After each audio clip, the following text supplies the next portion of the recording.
नमस्कार दोस्तों। मैं और मेरे पति किसी काम के सिलसिले में बाहर गए हुए थे। जैसे ही काम खत्म करके हम वापस घर आ रहे थे तो रास्ते में ट्रेन से सफ़र करते हुए हमने देखा कि तकरीबन 13 या 14 साल की एक लड़की टिकट मास्टर से नज़रें चुराने की कोशिश कर रही थी।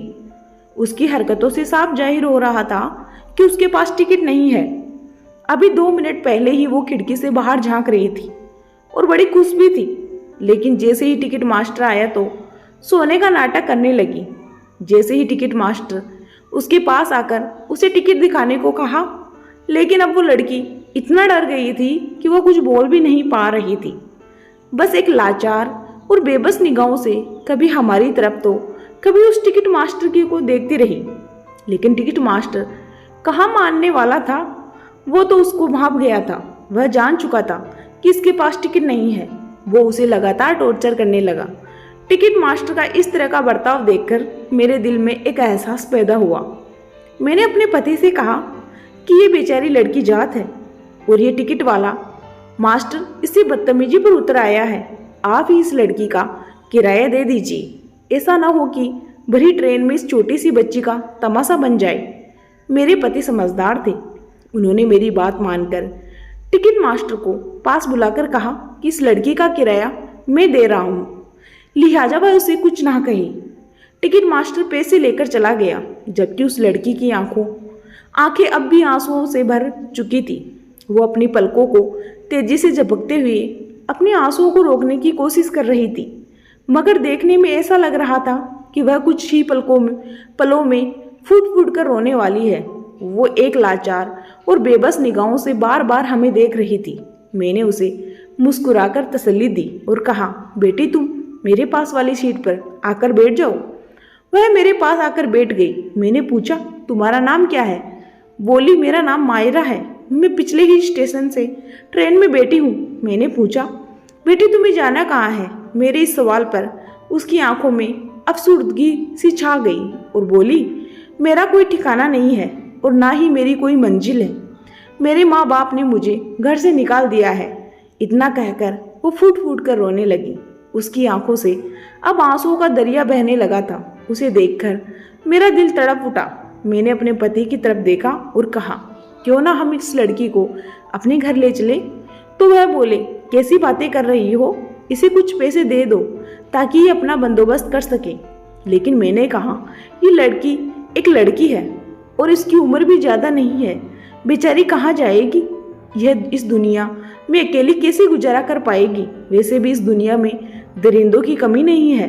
अगर किसी को पता लग गया कि ये बच्ची अकेली है तो हो सकता है या तो कल किसी कोटे पर मिले या फिर कोई इसको कहीं सुनसान राहों पर ले जाकर इसकी ज़िंदगी बर्बाद करके हमेशा हमेशा के लिए दर-बदर भटकने को मजबूर कर दे।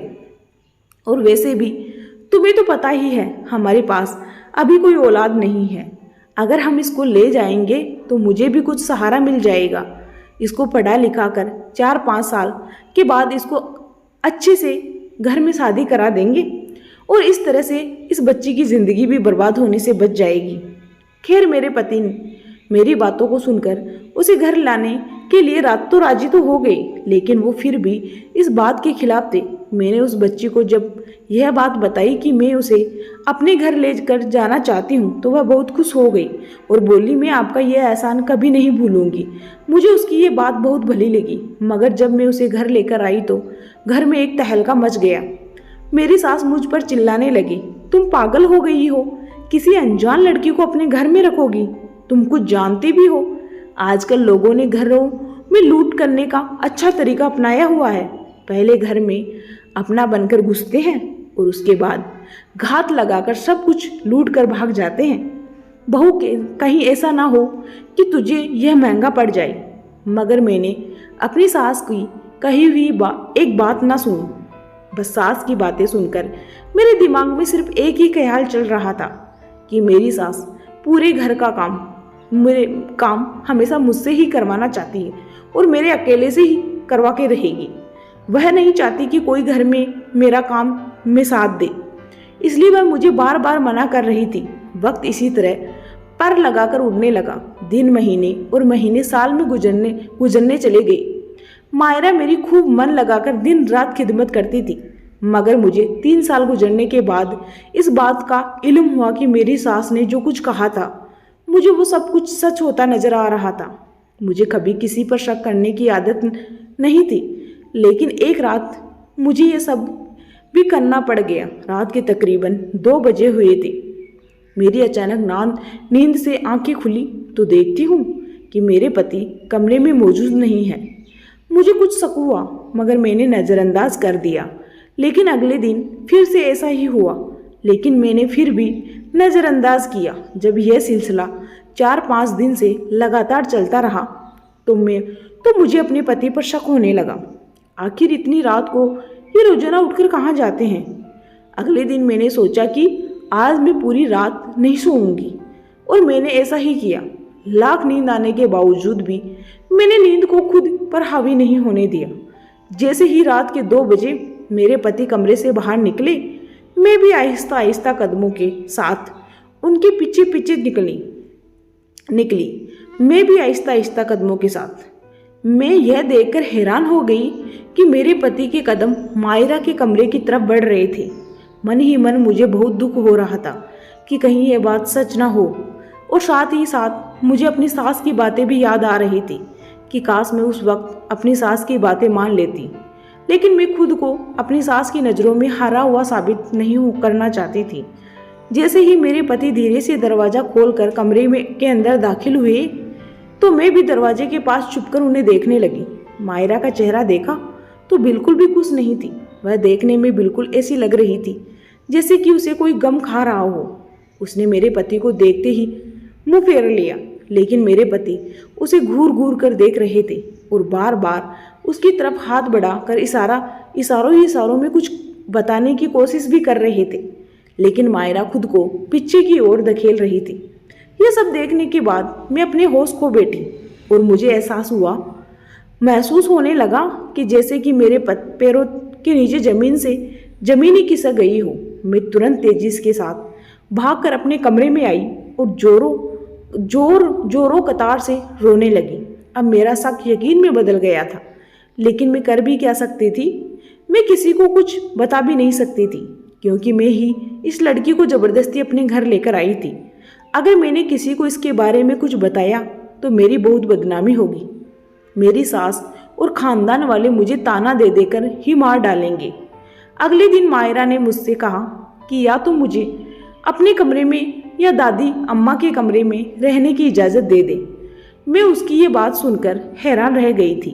मैंने उससे कहा, आखिर ऐसी क्या बात है जिसकी वजह से तुम अपना कमरा ही बदलना चाहती हो? वह कुछ ना बोली और चुप हो गई, लेकिन देखने में बिल्कुल ऐसा लग रहा था जैसे वह बहुत डरी हुई हो। मैंने उसे ज़बरदस्ती पूछने की कोशिश की कि आखिर क्या बात है, लेकिन उसने सिर्फ इतना ही जवाब दिया कि मुझे अकेले में डर लगता है, और इतना कहकर उसने बात को रफा दफा कर दिया। लेकिन उसकी यह बातें सुनकर मैं अंदर से खुश थी, क्योंकि मैं समझ चुकी थी कि शायद इस लड़की की कोई गलती नहीं है। हो सकता है कि सारी गलती मेरे पति की हो। 6:30 बजे वही इसी को ज़बरदस्ती टॉर्चर कर रहा हूँ। मैंने अपनी सास से मायरा को उसके कमरे में रहने की इजाज़त देने के लिए बात की, लेकिन मेरी सास ने साफ साफ इनकार कर दिया। कुछ दिन बाद खुदा का करना ऐसा हुआ कि मेरे पति का ट्रांसफ़र हो गया और वह जॉब करने के लिए किसी दूसरे शहर चले गई। अब मायरा मुझे कुछ नज़र आ रही थी। ऐसा लग रहा था जैसे कि अब उसे किसी बात का डर न हो। मैं भी उसे कहीं और भी नहीं भेजना चाहती थी, क्योंकि मैं नहीं चाहती थी कि लोग मुझ पर उंगलियां उठाई कि जवान बेसारा लड़की को घर से निकाल दिया, और वैसे भी उसे उसकी हिफाजत करने के लिए लेकर आई थी। मेरे पति को गए हुए तकरीबन 2 महीने ही गुजरे थे कि मुझे वह खुशखबरी मिली जिसे सुनने के लिए हर इंसान के कान तरसते हैं। मैं उम्मीद से थी और खुशी से फूले न समा रही थी, मगर अपनी सास का रवैया देखकर मुझे बहुत मायूसी हुई। ये बात सुनने के बाद भी वो मेरे साथ अच्छा बर्ताव नहीं कर रही थी। बच्चे की पैदाइश में चंद ही दिन रह गए थे। मायरा ने मेरी खूब खिदमत की, मगर कुछ दिनों में से मैं महसूस कर रही थी कि वह अपना चेहरा ढककर रखती है। मैं उसे ऐसे देख रही कर समझ नहीं पा रही थी कि यह ऐसा क्यों कर रही है और आखिर क्या बात है। खैर, मैंने एक दिन मायरा से पूछ ही लिया तो वह बोली, मुझे स्किन एलर्जी हो गई है। चेहरे पर अजीब तरह के दाने निकले हुए हैं, जिन्हें मैं छुपाकर रखने में बेहतर महसूस करती हूँ। मायरा की बात सुनकर मुझे अफसोस हुआ। मैंने सोचा कि उसे किसी स्किन स्पेशलिस्ट के पास ले जाऊं, मगर फिर वक्त नहीं मिला। मायरा के बारे में सोचने का होश ही न रहा, क्योंकि मेरी डिलीवरी का टाइम बहुत नज़दीक था। और आखिरकार वो दिन आ ही गया जब मेरे यहाँ एक खूबसूरत बेटा पैदा हुआ। मेरी सास भी पोते को देखकर मेरी मरकरना लगी। बच्चे की पैदाइश के मौके पर दाई ने मेरे बहुत साथ दिया। बच्चे के मामलात से फायरिंग होकर उन्होंने मायरा को पास बुलाया और बोली, बेटी मेरी बात गौर से सुनो, तुम्हारी माँ की हालत नाजुक है। ऐसे में उन्हें 40 दिन तक लगातार मालिश की जरूरत है, वरना ये बीमार भी पड़ सकती है। और ऐसे दिनों में अगर सर्दी वगैरह का मौसम हो तो फिर सारी उम्र यह दर्द जोड़ों से नहीं जाता। अगर अपना ख्याल न रखा तो उम्र भर सेहतमंद नहीं हो सकोगी, बल्कि दूसरे बच्चे की पैदाइश के वक्त और भी ज़्यादा परेशानी होगी। दाई और सास की बातों ने मुझे डरा दिया था। उन्होंने मुझे मिन्नतें की, मुझे रोजाना वक्त पर मालिश कर दिया करे। दाई की बात सुनकर मायरा उलझन में पड़ गई। बोली, मैं आपके बाकी सारे काम कर दिया करूंगी, मुझे इस तरह के कामों से दूर ही रखे। और वैसे भी मुझे इस तरह के कामों का कोई तजुर्बा नहीं है। खुदा ना करे कि अगर मुझसे कोई गलती हो गई तो मुझे ही जिम्मेदार ठहराया जाएगा। इतना कहना था कि मेरी सास गुस्से से लाल हो गई। लड़की, तुझे शर्म नहीं आती? इतने सालों से तुझे इस घर में बिठाकर खिला रहे हैं, तुझे मना करते हुए शर्म नहीं आ रही? आखिर तू ऐसा कैसे बोल सकती हो? जब ये वक्त खुद तुझ पर आएगा तो तब तुझे समझ में आएगी। चल, जितना कहा है उतना कर। मेरी सास मेरे साथ कभी भी दो प्यार भरे शब्दों से नहीं बोली, लेकिन आज वह मेरी भर भर कर हिमायत कर रही थी। उस दिन के बाद से मायरा मेरी रोज मालिश करने लगी, मगर उसका चेहरा अक्सर नकाब से ढका होता था। एक दिन इत्तेफाक से ऐसा हुआ, मायरा मेरे बाजू में मालिश कर रही थी। शायद खुदा को यह सच दिखाना था। अचानक ही उसके चेहरे से नकाब गिर गया। मैं मायरा को देखकर हैरान रह गई। मेरी आंखें उसके चेहरे को देखकर फटी फटी रह गई। मेरे लब सिल गए। मैंने मायरा से बड़ी ही मुश्किल से कांपते हुए होठों से कहा कि अगर तूने मुझे आज भी सच न बताया तो तेरा अंजाम बहुत बुरा होने वाला है। मैं तुम्हारा वह हासिल करूंगी जिसको तुम जिंदगी भर नहीं भूल पाओगी।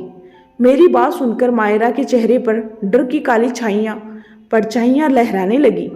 मैंने कहा, मायरा, अगर तुम सच बता दोगी तो मैं खुदा की कसम किसी से तुम्हारे बारे में कुछ भी नहीं कहूंगी, लेकिन अगर तुमने मुझसे झूठ बोला तो मैं तुम्हें अभी और इसी वक्त पुलिस के हवाले कर दूंगी। मायरा कांपते हुए होठों से बोली, मेरा ताल्लुक निहायत एक गरीब घराने से है, मगर गरीब होने के साथ साथ हमारे घर परिवार में अंधविश्वास भरा पड़ा है। मेरे माँ बाप जो बेटियों की पैदाइश के हमेशा से ही खिलाफ थे। उन्हें भगवान ने 5 बेटियां दी थी।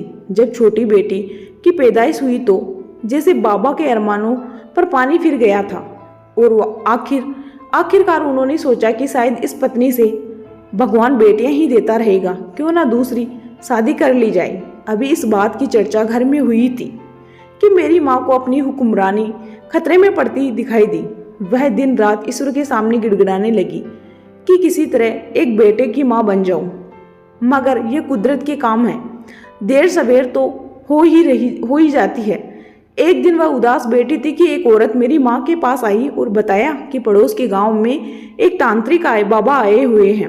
उनका कहना है कि उनके पास एक ऐसी दवाई है जिसे खाकर बेटा पैदा कर सकती हो। उस कमबख्त औरत की ये बातें सुनकर मेरी माँ की तो जैसे उम्मीद भर आई।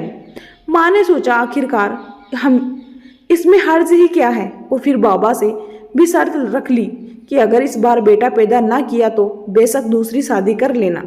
फिर उस तांत्रिक के पास गई तो उन्होंने एक दवाई पानी में घोलकर खाने को दी और बोले कि जब बेटा पैदा हो जाएगा तो उसे मेरे पास लेकर जरूर आना, वरना बहुत बड़ा नुकसान उठाएगी। माँ को ये क्या चाहिए था? माँ को और क्या चाहिए था? वह खुशी खुशी घर आई। 2 महीने के बाद उम्मीद से हो गई और आखिरकार उसकी मुराद पूरी हुई। उसके यहाँ बेटा पैदा हुआ। बेटे की पैदाइश पर बाबा भी बहुत हैरान हुए और माँ से बहुत ज़्यादा प्यार करने लगे। लेकिन माँ दिल ही दिल में परेशान रहती थी कि पीर साहब से किया गया वादा अगर पूरा न किया तो नुकसान होगा। और इसी कश्मकश में 10 साल गुजर गए। माँ अपने वादे को पूरा न कर सकी क्योंकि मेरे भी बाबा इन बातों पर यकीन नहीं करते थे। माँ का वह बेटा ही मैं ही था। एक दिन बाबा किसी काम से बाहर गए हुए थे तो माँ ने मुझे इस बारे में सब कुछ बताया कि मेरी पैदाइश किस तरह से हुई है और उस तांत्रिक से क्या वादा किया हुआ है। फिर मुझे बहला फुसलाकर उस तांत्रिक के पास लेकर चली गई। मुझे बहुत डर लग रहा था। तांत्रिकों के बारे में मेरे ख्यालात अच्छे नहीं थे। उसके चेले मुझे देखकर खुश हो रहे थे। माँ से कहने लगे कि कहाँ थे इतने दिनों तक? बेटा मिल गया तो हमें भूल गई? क्या मैंने तुझे बताया नहीं था कि अगर तू इसको हमारे पास ना लेकर आएगी तो बहुत बड़ा नुकसान उठाना पड़ सकता है? माँ तांत्रिक की बातें सुनकर बहुत डरी हुई थी। थोड़ी देर चुप रहकर बोली, बाबा मुझे बताइए कि अब क्या करना है? क्या इसका कोई अब उपाय नहीं है? कुछ देर तंत्र मंत्र पढ़ने के बाद तांत्रिक मेरी माँ से बोला कि तूने यहाँ आने में बहुत देर कर दी है। इस बच्चे को अब हमारे हवाले कर दे, वरना यह बच्चा अपनी जान से हाथ धो बैठेगा। ये सब सुनकर माँ बहुत घबरा गई और उसने मुझे मक्कार तांत्रिक के हवाले करके वापस घर चली गई। मैंने वहाँ पर उन लोगों से मिन्नत की, मुझे मेरे घर जाने दो, मगर किसी ने मेरी एक न सुनी। 2-4 दिन गुजरने के बाद मुझे पता लग गया कि उन लोगों का कारोबार कुछ और ही है। ये लोग बच्चों के हाथ पांव तोड़कर मरोड़कर उन्हें भीख मंगवाते हैं। और अब मैं समझ चुका था कि तांत्रिक के चेले मेरे साथ भी अब कुछ गलत करने वाले हैं। फिर एक रात किसी तरह बड़ी मुश्किल से छुपते छुपाते एक छोटी बच्ची का लिबास पहनकर मैं वहां से रातों रात गायब हो गया। और मैं वहां से ऐसा भागा कि मैंने वहां दोबारा पलटकर नहीं देखा और सीधा आकर ट्रेन में बैठ गया। और उसके बाद आप मुझे अपने घर लेकर आ गई। शुरू में तो सब कुछ ठीक था, लेकिन फिर आपके पति ने मेरी तरफ बढ़ने की कोशिश की। मैं उनकी हरकत देखकर बहुत डर गया था। मैं समझ नहीं पा रहा था कि मैं क्या करूं, क्योंकि मुझे डर था कि कहीं मेरा राज पास न हो जाए। मैंने उन्हें धमकी दी कि अगर वह मेरी तरफ बढ़े तो मैं शोर मचा दूंगी और तुम्हारी बीबी को सब कुछ बता दूंगी। और उन्हीं दिनों आप उम्मीद से हो गई। दाई के कहने पर मुझे आपके शरीर पर मालिश करनी पड़ी, मगर मैं इस काम में बिल्कुल भी खुश नहीं था। मेरा यकीन करें, मैंने हमेशा आपको माँ की नज़र से देखा है। मैं आज भी आपकी बहुत इज्जत करता हूँ। कुछ दिनों में से मुझे लग रहा था कि मेरे चेहरे पर दाढ़ी के बाल आ रहे हैं, जिन्हें छुपाने के लिए मैंने खींचने की कोशिश भी की, मगर मैं नाकाम रहा। इसलिए आपसे मुंह छुपाए रहा था कि आपकी नज़र ना पड़ जाए। खुदा के लिए मुझे माफ़ कर दे। मुझे पुलिस के वालों से बहुत डर लगता है। एक चरित्रहीन औरत वह बचा लीजिए। उम्र भर आपका एहसानमंद रहूँगा। इतना कहकर वो रोते हुए मेरे कदमों में गिर गया। मैंने उसे अपने कदमों से उठाया और कहा, मायरा, मुझे नहीं पता था कि तुम एक लड़का हो। तुम्हारी मजबूरी भी नहीं पता थी, मगर अब अगर मेरे सोहर को इल्म हुआ तो यहाँ एक हंगामा खड़ा हो जाएगा। तुम खुदा के लिए यहाँ से चले जाओ। मैं तुम्हें कुछ पैसे और जेवर भी दे रही हूँ। इन्हें इस्तेमाल में लाकर अपने लिए कुछ बेहतर करने की कोशिश करो, मगर यहाँ नज़र मत आना, वरना मेरी ज़िंदगी मुश्किल में पड़ जाएगी। मैंने उसे अपनी अलमारी से निकालकर चंद जेवरात और कुछ पैसे भी दे दिए ताकि वह उन्हें बेचकर अपना गुजारा कर सके। और उस दिन के बाद से लड़की का नाम लेकर घूमने वाला मायरा नाम का लड़का मुझे अपने घर के आसपास कहीं नज़र नहीं आया। मगर आज भी इस किस्से को याद करती हूँ तो सोचती हूँ कि काश अपनी सास की बात मान लेती। अब मुझे ये ताना बार बार सुनने को मिलता है, औलाद क्या हुई, जवान लड़की से खिदमत लेकर घर से निकाल दिया। दोस्तों, ऐसा नहीं है कि हम किसी यतीम बच्चे को सहारा नहीं दे सकते हैं, लेकिन उसके बारे में पूरी तरह से तहकीकात भी करनी चाहिए। उसके बारे में पूरी तरह से जान पहचान भी करनी चाहिए। अगर आपको कहीं कोई बेसहारा बच्चा दिखाई दे तो सबसे पहले उसको किसी नज़दीकी पुलिस स्टेशन में ले जाकर उसकी पहचान का पंजीकरण कराएं या फिर किसी अनाथ आश्रम में जमा कराएं। और अगर आपको किसी बच्चे को गोद ही लेना है तो या तो किसी अनाथ आश्रम से या फिर अपने घर परिवार के जाने पहचाने सदस्य से ही ले। उम्मीद करती हूँ आज की कहानी आपको ज़रूर पसंद आई होगी। इस कहानी के बारे में आपकी क्या राय है कमेंट करके ज़रूर बताइएगा।